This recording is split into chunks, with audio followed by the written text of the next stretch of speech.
What if I told you that the real reason you're stuck, not speaking English fluently even though you understand so much, is something no textbook ever warned you about? It's not your vocabulary. Not your grammar. It's the invisible wall between input and output. You hear English. You understand English. But when it's your turn to speak, nothing comes out. I've seen this in so many learners. Bright people, hard workers, they binge-watch English shows, understand podcasts, laugh at jokes in movies, but freeze when someone says, "So, tell me about yourself." Let me share something personal. I once worked with a guy named Ravi. He was from India, and he understood English better than some native speakers. Ask him to explain a TED Talk. No problem. Ask him to write a report in English? Brilliant. But at a networking event, when someone said, "Hey, how's your day going?" his mind would go blank. One day, I asked him why. He said, "Because when I listen, I'm relaxed, I'm just receiving. But when I speak, I have to perform, and I don't trust myself." That hit me hard, and I realized he wasn't alone. So many of us are stuck in that exact place. Hi, I'm Jackson. Welcome to Jackson English Stories, where we talk honestly about the struggles, breakthroughs, and little mindset shifts that can change your English forever. If you've ever felt like Ravi, you're not broken. You're just stuck between two modes, understanding and expressing. And today, we're going to fix that. But before we go further, let me ask you, have you ever had a moment where you understood every word someone said and still didn't know how to reply? Drop it in the comments. Your experience might help someone else feel less alone. Let's rewind to that moment when you freeze. Your heart beats faster. You know the words. You can almost hear the sentence in your head, but something stops it, like traffic jam between your brain and your mouth. That jam is what we're going to unpack today, because it's not just about practice, it's about how you practice. Think of it this way. You can't learn to sing by only listening to music. You have to sing, and not just in perfect conditions. You have to sing off-key, sing in the shower, sing when no one's listening. Speaking English is no different. In the next part, I'm going to share the first time I dared to speak English to a stranger. Spoiler alert, it wasn't pretty, but it was real, and it changed everything. Stick with me, because by the end of this story, you won't just know why you're stuck, you'll know exactly how to move forward. I still remember the first time I tried to speak English to a real person, not in class, not during a speaking test, but in real life. It was at a small cafe in Berlin. I had just moved there, full of confidence from years of English classes and hundreds of hours watching American shows. I stood in line, rehearsing my sentence in my head. "Hi, can I get a cappuccino with oat milk, please?" Simple enough. I'd practiced it the night before. I even said it out loud to my mirror. But when I got to the counter, the barista looked at me and asked, "For here or to go?" And my brain, my beautifully prepared, vocabulary-filled brain, collapsed. I panicked. What did he say? For here? Is that like, am I staying? Or is it a trick question? My mouth opened, but my tongue didn't follow. I just said, yes. He smiled politely, waited a second, and asked again, this time slower. For here or to go? And all I could do was point at a table and mumble, here. That was it. My first real English moment. Not a sentence. Not a conversation, just a word, but it felt huge. Because I didn't die, the world didn't explode, and that small here was the first brick in something much bigger. Walking back to my seat, I felt a strange mix of embarrassment and pride. I had frozen. But I had also spoken. I had pushed through that foggy barrier between knowing and doing, and even though it was awkward, it was mine. Here's the thing people don't tell you. The first time is almost never smooth. It's not supposed to be. It's not about sounding fluent. It's about breaking the silence. And once you do that, once you get past that first uncomfortable interaction, you start to realize that fluency isn't a finish line, it's a choice, a daily one. In the next part, I'll share a story from one of my learners who stayed silent for 4 years, until one unexpected moment changed everything. Let me tell you about Anna. She moved to Canada from Brazil to study business. She was smart, driven, and deeply committed to her studies. She understood every lecture, scored well on every exam. But in 4 years of living in an English-speaking country, she had never started a single conversation with a native speaker. Not because she couldn't, but because she wouldn't. She once told me, "I'm scared they'll think I'm stupid, that I sound like a child." So she stayed in her safe zone, Portuguese at home, quiet in class. Group projects done over email. She built a silent world, comfortable, efficient, and invisible. Then one day, everything changed. She was at a bus stop, late for an interview. Her phone battery had died.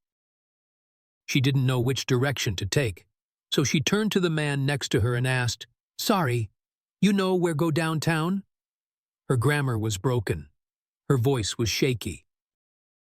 But the man smiled and said, "You're close. I'm heading there too. Follow me." That moment cracked something open. She said later, "I thought he would laugh, but he just helped." And I realized I'd been silent for nothing. From that day, Anna gave herself a challenge. 1 sentence a day, 1 stranger a day. It started small, asking for directions, saying thank you, commenting on the weather, and day by day, her fear melted. By the time she graduated, she wasn't just answering questions in class, she was leading discussions, hosting presentations, and once she even corrected her professor's pronunciation of a Portuguese word with a laugh. Anna didn't magically become fluent. She became brave, and that made all the difference. Here's what I learned from her. Fear doesn't vanish. It waits, but courage grows. Every time you speak, no matter how clumsy it feels, you prove to yourself that your voice is worth hearing. In the next part, we'll dig deeper into why that fear exists in the first place, and how your brain creates it even when you already know the words. Let's talk about something that makes a lot of English learners nervous, sounding unnatural. You've probably heard a native speaker talk, and you think, why do they sound so smooth? So real? And I sound like I'm reading from a textbook? Don't worry, that's not a sign you're bad at English.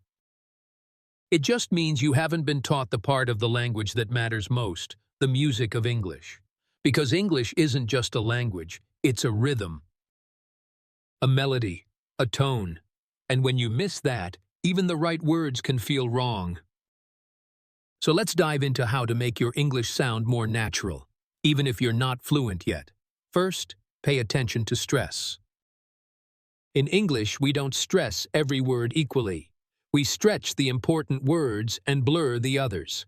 For example, instead of saying, "I am going to the store," most natives will say, "I'm going to the store." The rhythm changes. The pace quickens. The grammar is still there, but the delivery is different. Try saying this sentence, "I didn't say you stole my wallet." Now say it again, but each time stress a different word. You'll notice how the meaning changes depending on the rhythm. That's the power of tone. Next, learn to pause. Most people try to speak English fast, thinking that's fluency. But true fluency includes knowing when to pause, when to breathe, and when to let silence speak. Pauses give your brain a moment to catch up, and they give your listener a moment to connect. Practice this. Say 3 sentences slowly, but with confidence. "I'm not sure." Pause. "Let me check." Pause. "I'll get back to you." Notice how natural that feels. You're not just speaking English, you're speaking like someone who lives in it. Now let's talk about intonation, the rise and fall of your voice. English speakers don't speak in a straight line. Their voices go up when they ask, down when they finish, and flat when they're uncertain. That musicality helps meaning travel. Here's a trick. Record yourself reading a short dialogue, then compare it to a native speaker's version. Don't compare just the words, compare the music. Where do they rise? Where do they fall? Where do they emphasize? Over time, try copying not just the content, but the performance. I know this might feel strange at first. You might feel like you're acting, but guess what? You are. That's how babies learn too. They copy, they mimic. And then, one day, it becomes theirs. So your task this week, pick one native English clip per day. It could be from a movie, a podcast, or a YouTube video. Mimic it, not just the words, but the sound, the tone, the emotion. Make it a daily habit, and if you can, record yourself once at the start of the week and once at the end. Compare the two. You'll hear the difference, and more importantly, you'll feel it. In the next part, we'll look at the mindset shifts that separate English learners from English speakers. But for now, what's one phrase you wish you could say more naturally? Share it in the comments. Let's tune your voice together. Let's shift gears. Up until now, we've talked about skills, shadowing, pronunciation, speaking habits, but now we need to talk about something deeper. Something that lives behind every sentence you say, and that's mindset. See, most English learners think like students. They focus on rules, grades, correctness. That's fine in a classroom, but in real life, it holds you back. Because when you speak English with a student mindset, you're always performing. You're trying to get it right, not trying to connect. But fluent speakers, they think like communicators. They don't ask, is this sentence perfect? They ask, did I make my point? That mindset shift changes everything. Here's an example. Imagine you're ordering food and you say, I want chicken rice. It's not perfect grammar, but it works. You're understood.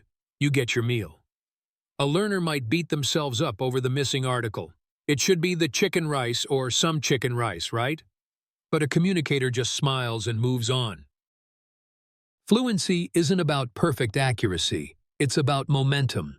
It's about trusting that even if you stumble, the conversation will keep going. I want you to think about your favorite speaker, not necessarily in English, just someone you admire. Do you like them because they never make mistakes? Or because they speak with confidence, clarity, and heart? Your voice deserves the same freedom. Here's a mindset experiment. For one full day, I want you to stop correcting yourself mid-sentence. Don't apologize. Don't start over. Just keep going. If you say, he go to store yesterday, don't freeze. Just finish your thought. And he bought this amazing cake. You'll be shocked how many people don't even notice. And guess what? The people who do notice, those are your teachers. Not the grammar police, the real listeners, the ones who will gently say, oh, you mean he went to the store? And just like that, you learn without shame. So here's your task for today.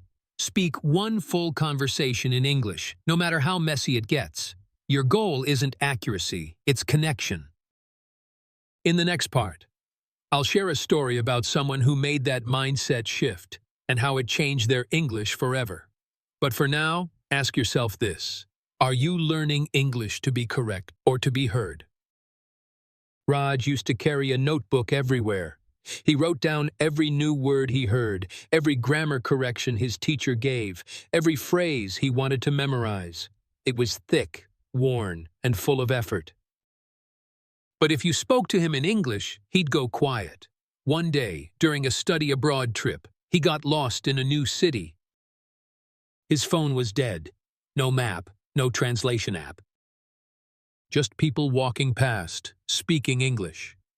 He stood on the corner, frozen. Then a woman bumped into him and said, "Are you okay?" Without thinking, he blurted out, I'm lost. I need help, bus? It wasn't smooth, it wasn't polished. But it was real, and it worked. She smiled. You need the number 45. Come on, I'll show you. That moment flipped something in his mind. Communication didn't have to be perfect, it just had to happen. From that day, He stopped obsessing over getting every word right. He started speaking more, making mistakes, asking questions. And within a few months, something wild happened. People stopped replying slowly or switching to simpler English. They just talked to him like he was one of them. He told me once, the moment I stopped treating English like a test, it became my tool. I stopped aiming for perfection. I started aiming for connection. And that's what changed everything. Your notebook is useful. Your study time matters, but none of it replaces real-world moments. Start collecting those. The broken sentences, the awkward pauses, the smiles from strangers. That's where fluency lives. In the next part, we'll break down how to build those real world moments, no matter where you are, even if you live in a non-English speaking country. I promise, you can create your own immersion. Let's talk about how. Most people think immersion only happens when you move abroad. Live in London. Study in New York, travel to Sydney. But the truth is, immersion isn't a place. It's a mindset. It's a choice you make every day to surround yourself with English, even when the world around you doesn't. Let me show you how. Start by asking yourself, how much of my day do I choose English, not just in class or when you're forced to, but when no one is watching, when you scroll YouTube, when you listen to music, when you set your phone language. Those small decisions add up. I call this building a language bubble. Your bubble should touch every part of your life. Want to cook? Watch a recipe video in English. Going for a walk? Listen to a podcast. Waiting for a bus. Shadow a sentence you just heard. Your environment may not speak English, but you can make sure your inputs do. Here's something else. Make English visible. Sticky notes on your fridge. Labels on your furniture. A whiteboard on your wall where you write one new phrase every morning. The goal is to remind your brain, this language lives here now. Next, change the way you talk to yourself. Yes, talk to yourself. Narrate what you're doing. I'm brushing my teeth. I need to charge my phone. Where are my keys? It sounds silly, but it rewires your mind. You start living through English instead of just learning about it. Want to take it further? Find people, not just tutors, but partners. Language exchange friends. Online communities, even voice chats in apps. The goal isn't perfection, it's exposure. Real people, real voices, real connection. And if you're shy, use voice messages instead of live calls. Record short monologues and share them in a private group.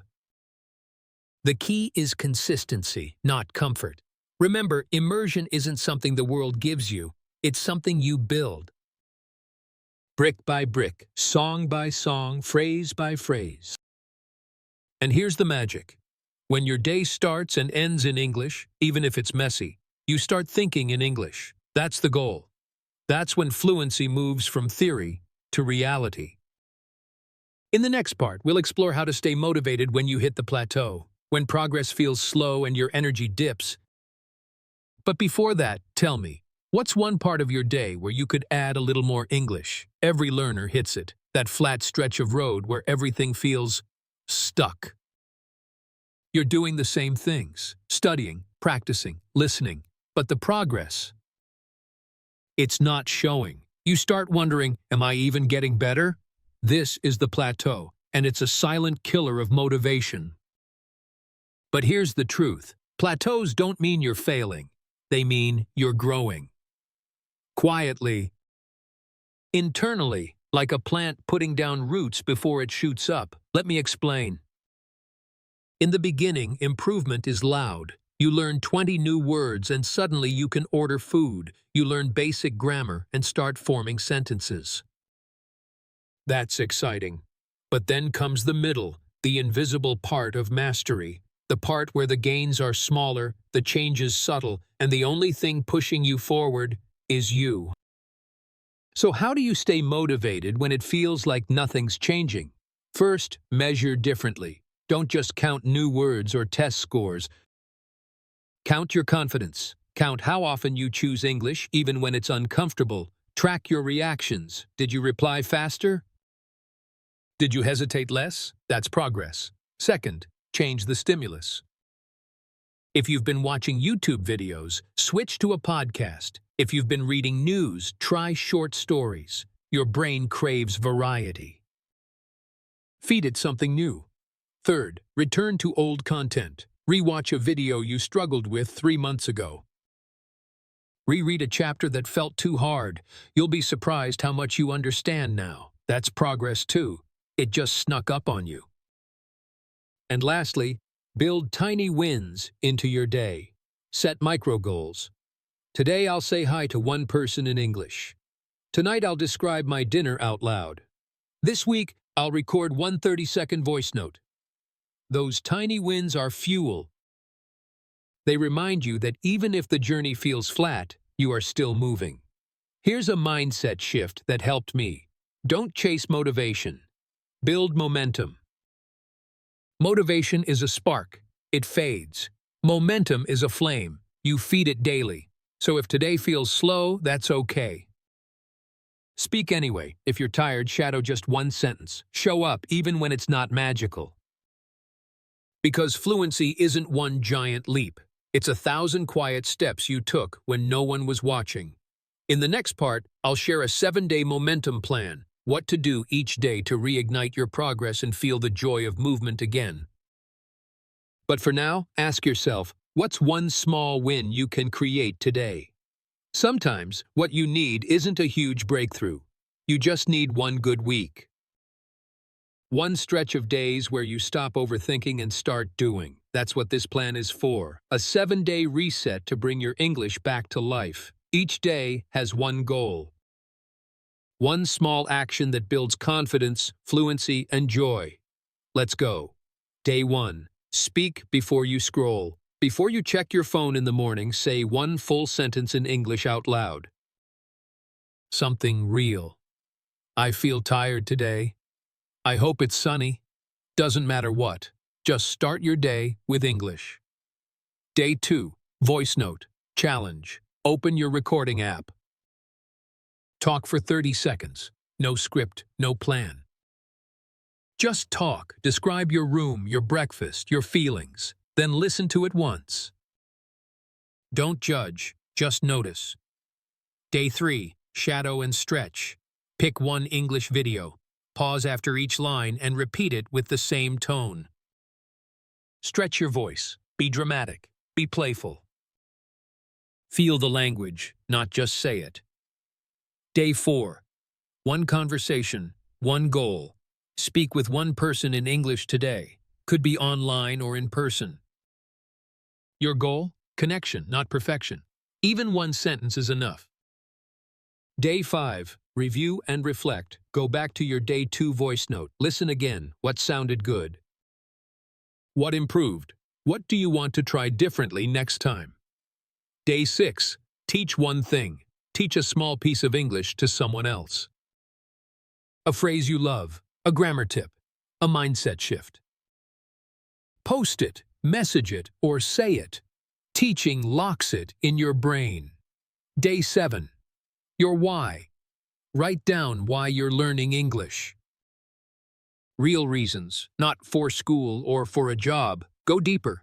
I want to travel alone. I want to tell my story. I want to feel free. Keep that reason somewhere you can see. This is your reset, your spark. 1 week to move again. To believe again, to stop waiting for motivation and start building it. In the final part, I'll help you turn this week into a lifetime habit. But for now, what day are you on? Comment below and let's keep the momentum going. So what happens after day 7? After you've spoken, shadowed, recorded, reflected, taught, and remembered your why, what's next? The answer is simple. Keep going. Not in the same way every day. Not with pressure, not with perfection, but with intention. Because fluency isn't a course you finish. It's a relationship you build with your voice, your thoughts, your courage. Here's the mindset that changed everything for me. Don't study English. Live with it. Make it your companion. Let it walk beside you when you're doing laundry, cooking dinner, waiting for the bus. Let it whisper in your ear when you're thinking. Let it show up in your dreams. And when it feels hard, and it will, remember this. Hard is not the enemy. Hard is the proof that you're doing something real. There will be days you feel stuck. Speak anyway. There will be moments you forget words. Smile anyway. There will be voices, maybe in your head, saying, "You'll never sound fluent." Keep speaking anyway, because the only way to fail at English is to stop. Everything else is part of the process. You've made it this far. You've faced your fears. You've opened your mouth. You've made mistakes. You've grown. So let's end this with a promise. Not to be perfect, not to impress anyone, but to keep showing up. Because your story deserves to be told, your thoughts deserve to be heard, and your English, no matter how broken it may feel, is already building bridges you can't yet see. Speak today, speak tomorrow, speak again. And when you do, come back and tell me how it went. Your journey matters, and I'm cheering for you every step of the way.